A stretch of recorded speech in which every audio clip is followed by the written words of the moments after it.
Hello students, welcome you all in our economics class. और आज की क्लास में हम पढ़ने वाले income method of measurement of national income. ये हमारी क्लास 12 की मैक्रो इकोनॉमिक्स बुक का चैप्टर नंबर 4 है। और इससे पहले हमने पढ़ा था जो मेजरमेंट ऑफ नेशनल इनकम है उसके वेरियस मेथड्स हैं, या जो बेसिक मेथड्स हैं, value added method, income method, expenditure method. और उसमें हम वैल्यू एडेड मेथड हम अपनी लास्ट क्लास में स्टडी कर चुके हैं, तो वो आप पिछले वीडियो से देख सकते हैं। तो चलिए स्टार्ट करते हैं आज की class. Income method. Income method में किस तरह से हम नेशनल इनकम का मेजरमेंट करते हैं। एक्चुअली इनकम मेथड में हम देखिए, इनकम मेथड में according to this method all the incomes that accrues to the factor of production by the way of wages, profit, rent, interest etcetera are sum up to obtain the national income. यानी income method के जरिए हम जो factor production है, जिनको factor payment receive हुई हैं, चाहे वो वेजेस के रूप में हो, प्रॉफिट, रेंट, इंटरेस्ट के रूप में हो, उन सब का हम सम टोटल करते हैं और उससे हम निकालते हैं इनकम का कैलकुलेशन। तो यानी कि देखिए, वैल्यू एडेड मेथड में हमने वैल्यूज़ को टोटल किया था कि जो फाइनल गुड्स एंड सर्विसेज की वैल्यू क्या होती है उसको सम अप किया था। यहाँ हम करेंगे फैक्टर पेमेंट्स का सम अप, यानी जो भी फैक्टर ऑफ प्रोडक्शन है उनको जो भी पेमेंट रिसीव हुई है, चाहे वो वेजेस के रूप में हुई हो, चाहे इंटरेस्ट के रूप में, चाहे रेंट के रूप में, ठीक है, उन सब का हम सम टोटल करेंगे। तो ये तो था इसका बेसिक फंडा इनकम मेथड का, और यही बेसिक डिफरेंस है वैल्यू एडेड मेथड और इनकम मेथड में। वहाँ फाइनल जो वैल्यू ऑफ गुड्स और सर्विसेज को हम सम अप करते हैं, और यहाँ हम करते हैं फैक्टर पेमेंट्स या फैक्टर इनकम को। ठीक है, तो इसके बेसिक कंपोनेंट्स कौन कौन से हैं वो हम देख लेते हैं। तो इसमें हम किन किन चीज़ों को इंक्लूड करेंगे। नंबर 1, कंपनसेशन ऑफ एम्प्लॉयज़, यानी जो एम्प्लॉयज़ काम करते हैं किसी फर्म के अंदर, तो उनके कंट्रीब्यूशन के लिए जो उनको कंपनसेशन दिया जाता है वो सब इसमें इंक्लूड होगा। तो वो कंपनसेशन किस फॉर्म में हो सकता है? हो सकता है उनको कैश में मिलता हो, वेजेस के रूप में, है ना। इसके अलावा वेजेस या सैलरी जो हमें कैश में मिलती है, इसके अलावा भी बहुत सारे जो नॉन मॉनेटरी बेनिफिट्स हैं वो भी एम्प्लॉयज़ को मिलते हैं। वो वेजेस जैसे हम कह सकते हैं जैसे फ्री कार मिल रहा है किसी कंपनी के द्वारा किसी एम्प्लॉय को, या आपको फ्री हाउस मिला हुआ है, फ्री मेडिकल फैसिलिटीज़ हैं, या स्टूडेंट्स या जो कहे कि अपने जो आपके वार्ड्स हैं या आपके जो चिल्ड्रन हैं उनके लिए फ्री एजुकेशन फैसिलिटीज़ हैं। तो ये सब चीज़ें आ जाती हैं वेजेस इन काइंड में। ठीक है, इसके अलावा एम्प्लॉयर बहुत सारा कंट्रीब्यूशन सोशल वेलफेयर स्कीम्स में भी करते हैं अपने एम्प्लॉयज़ के लिए, like provident fund, gratuity, level welfare fund etcetera. यानी जैसे हमारा एनपीएस की अगर हम बात करें, गवर्नमेंट जो सेक्टर में होता है, तो गवर्नमेंट सेक्टर में एनपीएस एक सोशल सिक्योरिटी स्कीम में नेशनल पेंशन स्कीम के अंतर्गत 10% जो इनकम का जो सैलरी का जो हिस्सा है वो गवर्नमेंट पे करती है और 10% एम्प्लॉय को देना पड़ता है। तो ये क्या है? सोशल वेलफेयर स्कीम है। सिमिलरली जब कोई एम्प्लॉय रिटायर होता है तो उसको ग्रेजुएटी मिलती है, that is also part of social security. इसी तरह से लेबर वेलफेयर फंड होते हैं जिसमें लेबर वेलफेयर के लिए कुछ पैसा एम्प्लॉयर द्वारा दिया जाता है। ठीक है, तो कंपनसेशन ऑफ एम्प्लॉयज़ का मतलब यही है कि जो एम्प्लॉयज़ हैं उनको उनके कंट्रीब्यूशन के लिए प्रोडक्शन सर्विसेज में जो पेमेंट रिसीव होती हैं, चाहे वो कैश में हो या अदर फॉर्म में हो, उन सब को हम कैलकुलेट करेंगे, शामिल करेंगे। सेकंड है रेंट एंड रॉयल्टी। देखिए इसको ध्यान से समझिएगा, रेंट एंड रॉयल्टी क्या है। सबसे पहले हम बात करते हैं रेंट की। Rent is the part of income which arise from the ownership of land and building, यानी आपकी लैंड और बिल्डिंग से जो आपको रेंट मिलता है वो आपका रेंट में शामिल होता है। यानी जो इनकम आपको मिलती है रेंट, आपकी बिल्डिंग या लैंड को किसी और को यूज़ करने के देते हैं जब आप, तो वो कहलाता है रेंट। ठीक है, सिमिलरली रॉयल्टी। रॉयल्टी क्या है? रॉयल्टी में आपकी जो असेट्स हैं या आपकी जो प्रॉपर्टी है उस पर आप लीजिंग राइट्स किसी और को दे देते हैं। आप उस पर जो मालिकाना हक है ये कहेंगे, या उस पर काम करने का जो राइट्स है वो किसी और को दे देते हैं, और उसके बदले में जो आपको पेमेंट रिसीव होती है दैट इज़ कॉल्ड रॉयल्टी। जैसे जो नेचुरल गैसेस या कोयल माइंस जो होती हैं हमारी, तो उनके जो ऑनर हैं वो खुद तो एक्सट्रैक्ट नहीं कर सकते उन सब चीज़ों को, तो वो क्या करते हैं, जो भी फर्म है जो वहाँ से कोयल एक्सट्रैक्ट करना चाहती है माइन से, तो वो फर्म जो होती है वो फर्म उस ओनर से उसको लीज पर ले लेती है, और उससे एक्सट्रैक्शन करती है, यानी उस पर काम करती है, उससे प्रोडक्शन करती है, कोल का प्रोडक्शन करती है। तो जो उसका ओनर है माइन का, उसको जो इनकम रिसीव होती है वो कहलाती है रॉयल्टी। यानी आपके पास कोई असेट्स है, लेकिन उस असेट का जो यूज़ है, यूज़ करने का राइट्स आप किसी और को दे देते हैं, और उसके बदले जो आपको इनकम रिसीव होते हैं, दैट इज़ कॉल्ड रॉयल्टी। चलिए अब बात करते हैं इंटरेस्ट की, जो इसका थर्ड कंपोनेंट है, that is interest. Interest is the amount received for lending funds to the production unit.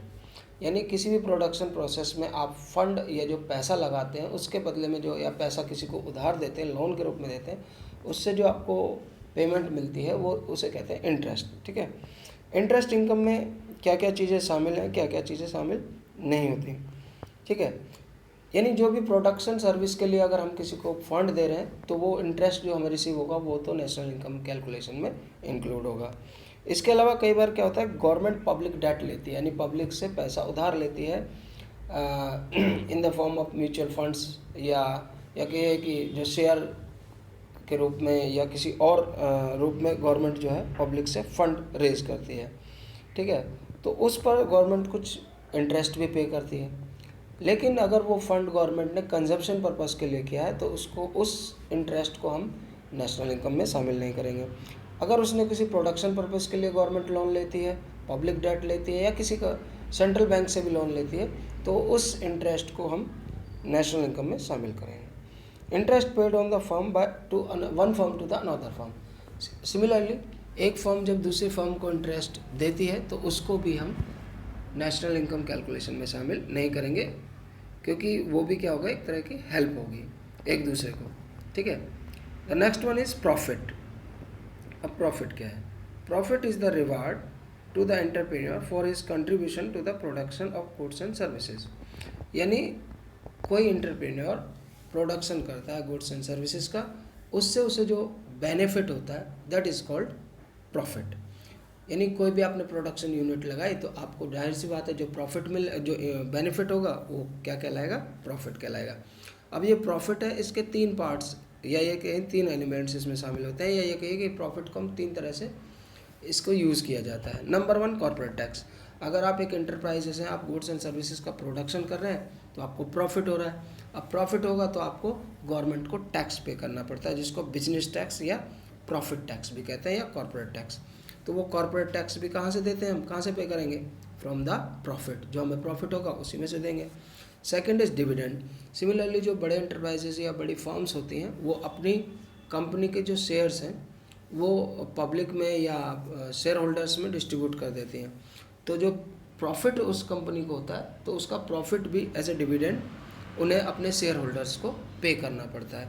और वो कहाँ से करते हैं? प्रॉफिट से करते हैं। यानी जो प्रॉफिट होगा उसी का जितना, जिसका परसेंटेज, जितना शेयर जिसके पास है उसी का परसेंटेज के अकॉर्डिंग उसको उसके प्रॉफिट का हिस्सा दिया जाता है, and that is called dividend. The next one is retained earning. इसके अलावा प्रॉफिट का कुछ हिस्सा जो एंटरप्राइज है वो या फर्म है वो कुछ हिस्सा अपने पास रखती है for the future unexpected expenditure जो भी होते हैं, या अनएक्सपेक्टेड जिसको कंटीजेंसीज बोल सकते हैं हम, या कई बार बिजनेस को हम एक्सपेंड करना चाहते हैं तो प्रॉफिट का कुछ हिस्सा हम बचा कर रखते हैं, and that part is also included in profit. तो प्रॉफिट में अगर इन तीनों को चीज़ों को हम इंक्लूड कर दें तो हमारा टोटल प्रॉफिट आ जाएगा, यानी कॉर्पोरेट टैक्स जो हमने पे किया है, डिविडेंड और रिटेन्ड अर्निंग, इन तीनों को प्लस कर दे तो हमारा प्रॉफिट आ जाएगा।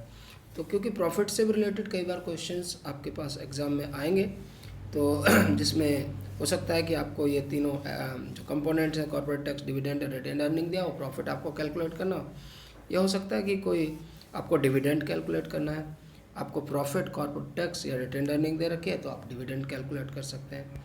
सो अब चलते हैं नेक्स्ट कंपोनेंट की ओर, दैट इज़ मिक्स्ड इनकम। देखिए मिक्स्ड इनकम क्या है, इसको भी अच्छे से समझ लीजिए। It is the income generated by own account workers, यानी जो खुद का काम करके कमाते हैं उनकी जो इनकम है वो मिक्स्ड इनकम में कहलाती है। जैसे फार्मर्स हैं या बार्बर्स हैं, सपोज़ कीजिए एक फार्मर है, ठीक है, और वो फार्मर किसी और के लैंड पर अगर खेती करता है तो उसे अपने प्रोडक्शन का कुछ हिस्सा उस ओनर को देना पड़ता। लेकिन वो फार्मर अगर अपनी लैंड पे काम करता है तो उसे नहीं देना पड़ेगा, या लैंड का रेंट नहीं देना पड़ेगा। सिमिलरली अगर फार्मिंग के लिए फार्मर लेबर को हायर करता है तो उसे वेजेस देने पड़ेंगे, लेकिन अगर फार्मर खुद काम कर रहा है तो उसे वो भी नहीं देना है। तो ये जो सारी इनकम उसे रिसीव हो रही हैं लेबर की या रेंट के रूप में, वेज के रूप में, वो सारी इनकम एक ही व्यक्ति को मिल रही है क्योंकि वो खुद अपना काम कर रहा है। इसलिए इस इनकम को हम कहेंगे मिक्स्ड इनकम।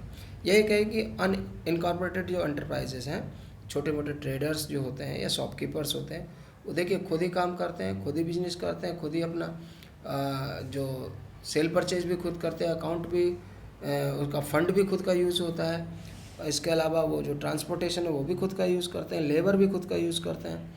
तो वो जो सारी इनकम उनको मिलती है वो इनकम मिक्स्ड इनकम के अंतर्गत आती है। ठीक है, तो ये तो था कंसेप्ट हमारा मिक्स्ड इनकम का। तो अब हमने देखा कि हमारे इसमें बेसिकली जो इनकम मेथड है इसमें 5 कंपोनेंट हैं। अगर उन पांचों कंपोनेंट को हम इंक्लूड कर दें, टोटल कर दें, तो हमारे पास जो है नेशनल इनकम का जो मेज़रमेंट है वो हम आगे कर सकते हैं। कौन कौन से एलिमेंट्स थे इसके? हम देखिए, इसमें शामिल था profit, compensation of employees, rent and royalty, plus interest, plus profit and mixed income. ठीक है, तो इन सब चीज़ों को जब हम प्लस करेंगे तो हमें रिसीव होगा डोमेस्टिक इनकम, NDP@FC। इसको हम डोमेस्टिक इनकम क्यों रिसीव होगा? क्योंकि ये फैक्टर पेमेंट को टोटल कर रहा है। मैंने आपको स्टार्टिंग में ही बताया कि हम क्या करते हैं, टोटल किसका टोटल किया हमने? फैक्टर पेमेंट्स का। फैक्टर पेमेंट्स किसकी होंगी? जो डोमेस्टिक टेरिटरी के अंदर जो भी प्रोडक्शन यूनिट्स चल रही हैं उसमें जो भी फैक्टर ऑफ प्रोडक्शन के जो फैक्टर्स हैं उन्होंने सर्विसेज दी हैं, उनको जो पेमेंट रिसीव हुई है, चाहे वो वेज के रूप में हुई हो, चाहे रेंट रॉयल्टी के रूप में हुई हो, इंटरेस्ट के रूप में हुई हो, प्रॉफिट के रूप में हुई हो, मिक्स्ड इनकम के रूप में हो, सबको हम सम अप करेंगे, टोटल करेंगे तो हमें डोमेस्टिक इनकम यानी NDP@FC मिलेगी। तो ये तो था हमारा नेशनल इनकम में हम जो 5 कंपोनेंट थे उनको हम टोटल करके डोमेस्टिक इनकम कैलकुलेट कर सकते हैं। अब इसी के अंदर एक क्वेश्चन आता है, व्हाट इज़ ऑपरेटिंग सरप्लस? या ऑपरेटिंग सरप्लस के कई बार क्वेश्चन होते हैं आपके जो न्यूमेरिकल्स जो प्रॉब्लम आप सॉल्व करेंगे आगे उसमें देखेंगे। अभी ऑपरेटिंग सरप्लस एक्चुअली होता क्या है? देखिए, अगर हम इसमें से वेजेस या ये कहे कंपनसेशन ऑफ एम्प्लॉयज़ या और जो मिक्स्ड इनकम है, मिक्स्ड इनकम यानी जो सेल्फ ओनर जो वर्क है वो वाले वर्क के जो इनकम है उसको, यानी मिक्स्ड इनकम और कंपनसेशन एम्प्लॉयज़, इन दोनों को निकाल दें तो बाकी जो रह जाता है दैट इज़ ऑपरेटिंग सरप्लस, जो हमें किसी बिजनेस को ऑपरेट करने की वजह से हो रहा है। और वो क्या क्या हो सकता है? Rent, royalty, interest and profit. यानी rent, royalty, interest and profit, इन चारों को हम प्लस करते हैं तो हमारे पास आ जाता है ऑपरेटिंग सरप्लस।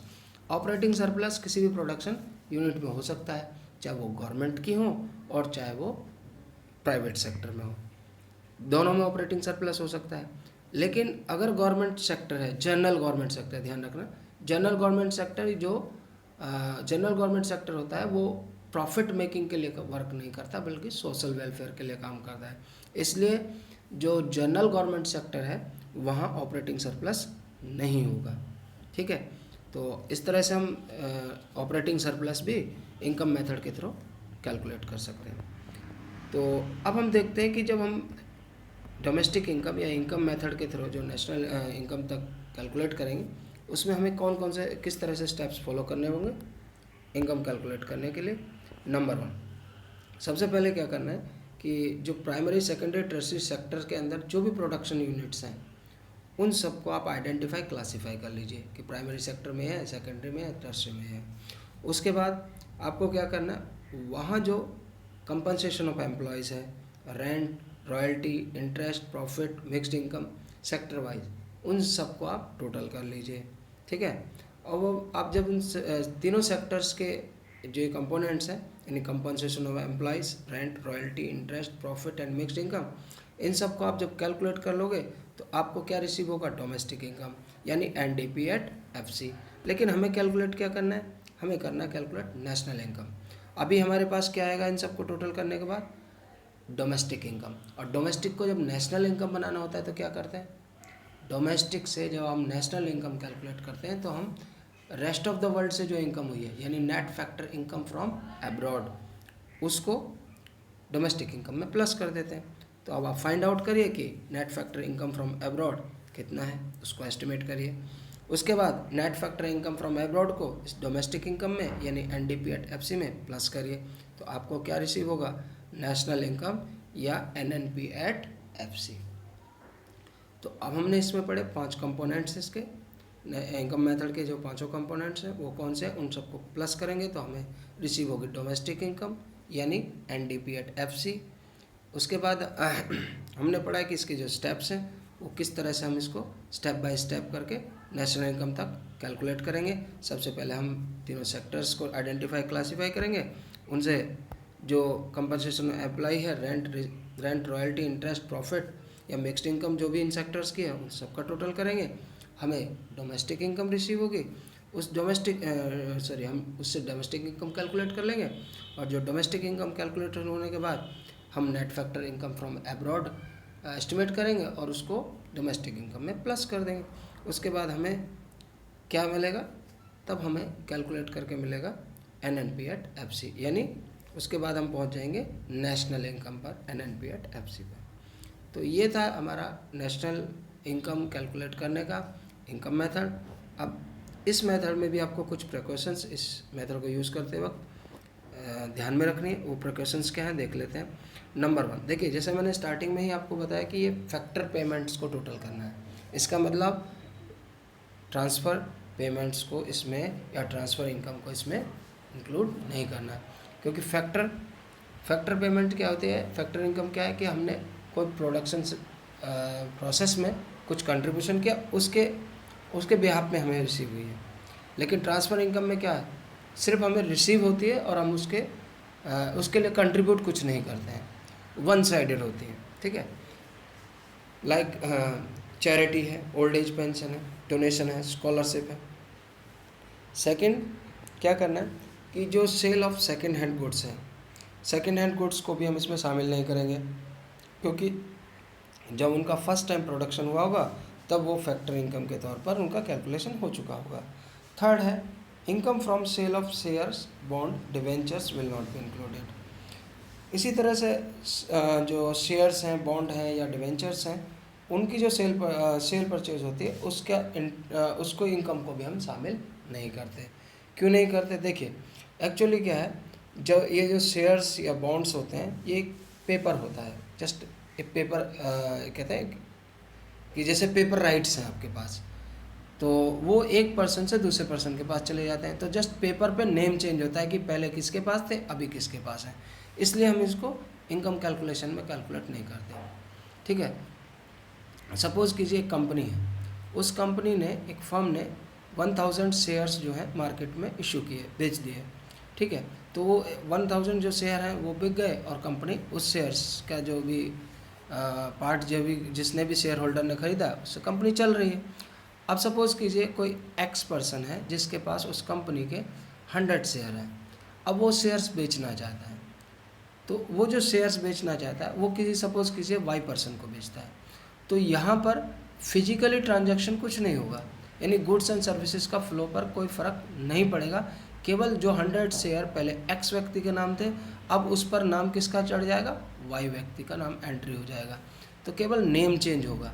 ठीक है, इसलिए हम इसको इनकम कैलकुलेशन में शामिल नहीं करते। The next one is windfall gain, यानी जो अनएक्सपेक्टेड अचानक से हमें जो गेन होते हैं, जो हमारा जिसमें हम कोई प्रोडक्शन प्रोसेस के थ्रू हम नहीं कमाते, अर्निंग नहीं करते, वो इनकम हमारी इनकम नेशनल इनकम कैलकुलेशन में हम उसको शामिल नहीं करते। लाइक लॉटरी अगर अचानक से लग जाए, हॉर्स रेस में हमारा कुछ बहुत हम जो इनकम हो जाए उससे हमारी पैसा जीत जाए हम, ठीक है, अर्निंग हो जाए, तो उसको हम नेशनल इनकम में कैलकुलेट नहीं करते। नेक्स्ट वन इंक्लूड नहीं करते। Next one is imputed value of service provided by owner of production unit will not be included. देखिए, imputed value of service provided by owner, अगर ओनर खुद अपने उस प्रोडक्शन में खुद की सर्विस प्रोवाइड कर रहा है तो वो भी हम उसको भी इनकम कैलकुलेशन में शामिल नहीं करेंगे। सपोज़ कीजिए आपने कोई बिजनेस स्टार्ट किया, अगर आप फंड बैंक से लोन लेते हैं, कहीं और से लोन लेते हैं, तो आपको उस पर जो इंटरेस्ट पे करना है वो इनकम में शामिल होगा। सपोज़ कीजिए फंड आपने अपना ही आपकी सेविंग्स थी वो आपने यूज़ की है, आपके पास पहले से था, आपने यूज़ कर लिया, तो वहाँ पर जो इंटरेस्ट है वो कैलकुलेट नहीं किया जाएगा या इंक्लूड नहीं किया जाएगा। सिमिलरली अगर आप किसी और की बिल्डिंग को रेंट पर हायर करके उस पर रेंट पे करते हैं तो वो इंक्लूड होगा, लेकिन आपका खुद का हाउस है तो इंक्लूड नहीं होगा, ठीक है ना। तो इम्प्यूटेड वैल्यू को इसमें शामिल नहीं करते। The next one is payment out of past saving. Past savings की जो पेमेंट्स होती हैं उसको भी हम इनकम कैलकुलेशन में शामिल नहीं करते, नेशनल इनकम कैलकुलेशन में शामिल नहीं करते। लाइक डेथ ड्यूटीज़ हैं, गिफ्ट टैक्स है, इंटरेस्ट टैक्स है। देखिए डेथ ड्यूटीज़ क्या है, दरअसल जब किसी प्रॉपर्टी का ऑनर जब एक्सपायर हो जाता है तो उसकी जो प्रॉपर्टी जिसको मिलती है उसको उस प्रॉपर्टी पर टैक्स पे करना पड़ता है, दैट इज़ डेथ ड्यूटी। तो वो इंक्लूड नहीं होती क्योंकि वो पास सेविंग है। सिमिलरली गिफ्ट टैक्स है, कुछ अमाउंट तक तो जो होता है कि गिफ्ट हम पे करते किसी को देते हैं तो उस पर टैक्स नहीं लगता, लेकिन उस अमाउंट से ज़्यादा होता है तो हमें टैक्स पे करना पड़ता है, लेकिन वो भी हमारा नेशनल इनकम कैलकुलेशन में इंक्लूड नहीं होता। So this is all about the income method of measurement of national income. इसमें अभी भी अगर आपको कोई डाउट हो तो आप पूछ सकते हैं। आई होप आपको ये वीडियो पसंद आया होगा और अच्छे से समझ में भी आया होगा। Thank you for today. मिलते हैं नेक्स्ट क्लास में एक नई वीडियो के साथ। Thank you, good bye.